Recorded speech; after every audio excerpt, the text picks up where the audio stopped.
ముచ్చట ఏంటంటే, నేను పొద్దున్నే గుడికి పోయినా. మంచిగా గుడికి పోగానే గుడిలో దేవుడు లేడు, కానీ అయ్యగారు మాత్రం ఉన్నాడు. అయితే అదేంది అయ్యగారు మీరున్నారు మరి దేవుడు లేడంటే, నేను కూడా దేవుని కోసం వెతుకుతానా, కలిసి వెతుకుదామా అన్నాడు.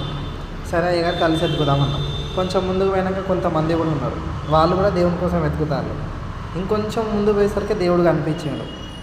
అయితే మేమందరం దబ్బా దేవుని దగ్గరికి పోయినాం. పోయేసరికి దేవుడు ఏదో వెతుకుతాడు అక్కడ. ఏందయ్యా నువ్వేం వెతుకుతానో, నీకోసం అక్కడ పూజలు అన్నీ ఆపినాము, నువ్వు తొందరగా రా ఇక్కడికి అంటే, నేను రాను అని ఇంకా ఏదో వెతుకుతాడు, తనలాడుతాడు. ఎవరి కోసం తండ్రి నువ్వు చెప్పు అంటే, నేను మా అమ్మ కోసం వెతుకుతానా, నాకు మా అమ్మ కావాలి అన్నాడంట దేవుడు.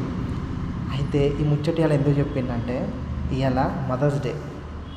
అందరి అమ్మలకి హ్యాపీ మదర్స్ డే. ఢిల్లీకి రాజైనా తల్లికి కొడుకే. ఈ సామెత బాగుంది, కానీ ఇప్పుడున్న సామెత